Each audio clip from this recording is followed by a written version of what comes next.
शुरू करिए, ये सोचे दीजिए, उसको मुझे पहुंच जाना। बहुत बहुत धन्यवाद। मंच पर विराजमान कार्यक्रम की अध्यक्षता कर रहे परम आदरणीय श्री विनोद वाजपेयी जी और परम आदरणीय जीडी शुक्ला जी, पूर्व में महापौर रहे आदरणीय श्री सुरेश अवस्थी जी, मैं जितने भी लोग हैं सबका मान सम्मान खैर मकदम उनका नाम लेकर करना चाहता हूं।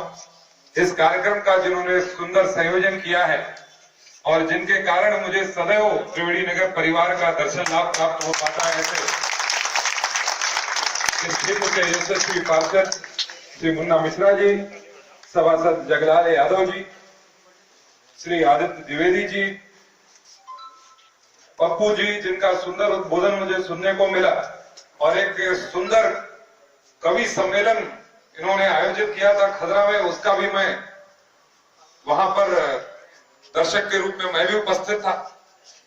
श्री आदित्य द्विवेदी जी, श्री अवधेश त्रिपाठी जी, श्री सुरेश मिश्रा जी, राजकुमार मौर्य जी, श्री विकास मिश्रा जी, श्री जयकिशन चौबे जी, श्री रामकृष्ण अवस्थी जी, श्री राजेंद्र त्रिपाठी जी, राजेश शुक्ला जी, श्री राजा अवस्थी जी, रिंकू मिश्रा जी, संजय मिश्रा जी, श्री सुनील मौर्य जी, श्री पवन राजपूत जी, श्री अमरनाथ तिवारी जी, श्री आनंद तिवारी जी, श्री मनीष सिंह जी, श्री संतोष सक्सेना जी और सभी मेरे बड़े परिवार के सदस्य, सबका शीश झुकाकर अभिवादन, नमन और वंदन करता हूं। मैं जब भी त्रिवेणी नगर में आप सबके दर्शन के लिए आता हूं तो जिस प्रकार का वातावरण बनता है, ऐसा लगता है कि प्रेम और भाव के समुद्र में गोते लगाने का मुझे अवसर प्राप्त हो रहा है और बहुत मान सम्मान एक छोटे को आप देते हैं। और मैं सदैव यही कहता हूं कि मैं अपनी सबसे बड़ी उपलब्धि यह मानूं कि जब आप भी हमारे दरवाजे आए तो वही मान सम्मान मैं आपको ब्याज सहित वापस करता हूं। और यही प्रयास मेरा रहता है, क्योंकि बचपन से मेरे पिता जो है जनसंघ के जमाने से जुड़े हुए थे। एक मंडल उपाध्यक्ष के हैसियत से उन्होंने पार्टी के अंदर काम किया था, और बाद में जब फाउंडर मेंबर्स जो होते हैं उन फाउंडर्स मेंबर में हमारे पिता भी, और जब इमरजेंसी लगी थी उस समय 21 महीने जेल काटी, 12 महीने जेल और 9 महीने अलग से नजरबंद, 21 महीने उन्होंने जेल के अंदर काटा। और उसी समय उनकी माँ अपने बेटे का नाम लेते लेते, छोटे बेटे से माँ का विशेष प्रेम रहता है, और उनका अपने छोटे बेटे का नाम लेते लेते वो चली गई। उनके अंतिम दर्शन के लिए भी उस समय उनको मौका नहीं मिला कि वह बाहर आकर अपनी मां के अंतिम दर्शन कर सके।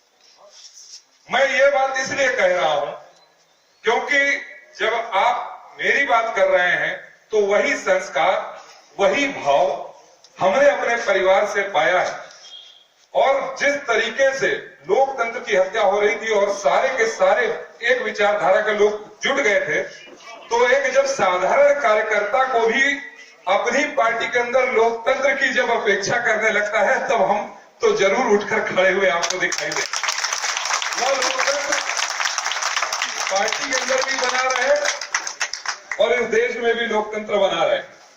तो हम तो सदैव चाहते हैं कि कार्यकर्ता का मान सम्मान सदैव बना रहे, और कोई नेता, चाहे मैं देखता हूं कि वह चुनाव जीत जाता है तो एक बड़े विधायक पहले चुनाव लड़े थे 13,000 से हार गए, दूसरी बार जब चुनाव लड़े तो 70,000 से जीत गए।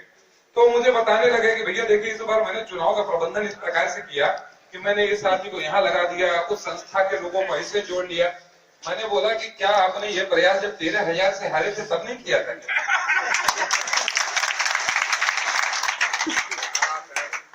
बात यह है कि जो संगठन का, जिसको खड़ा करने में कितने लोग नींव में दबे हुए हैं, शायद कई लोग देख नहीं पाते हैं। वह छोटी छोटी सफलता को वह अपने सर पर धारण कर लेते हैं।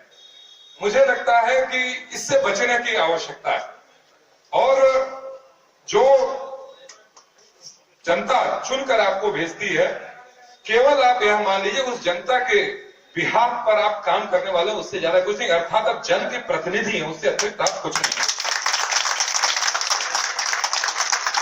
तो व्यक्ति जब यह मानने लगता है तो मैं कहता हूं कि भाई आप अगर नेता हो तो आप अपने क्षेत्र का सबसे बड़ा विरोधी ढूंढो और उसे अपना बना लो। मैं मान लूंगा आप सबसे बड़ा।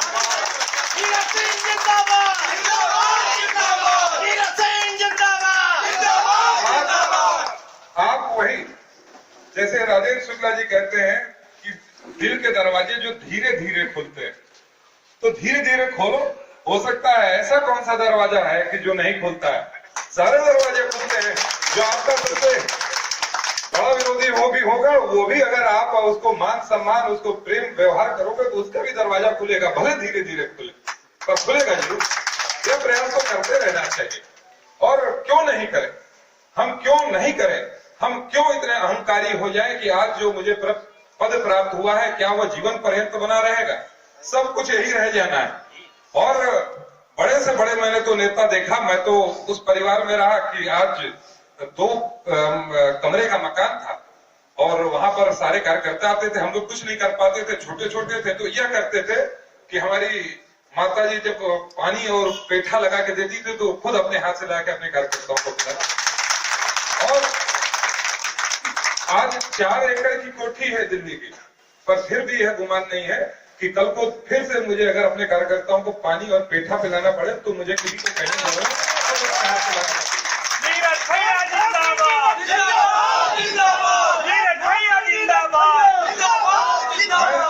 और मैं यही त्रिवेणी नगर में मुन्ना भैया बता रहे थे, जब पहली बार आया था तो बड़ी समस्या थी, क्योंकि संवादहीनता मैंने देखी और निश्चित रूप से बहुत संवादहीनता थी और उसके लिए लोगों ने बहुत डांटा भी और लोगों ने अपने मन के जितने भी गुबार थे निकाले भी। अंकल बैठे हुए हैं, इन्होंने तो मेरी दाढ़ी पर भी चर्चा करी थी कि कैसे दाढ़ी कटा के लाए। तो अब मुझे लगता है इस समय तो ठीक कटाया हो।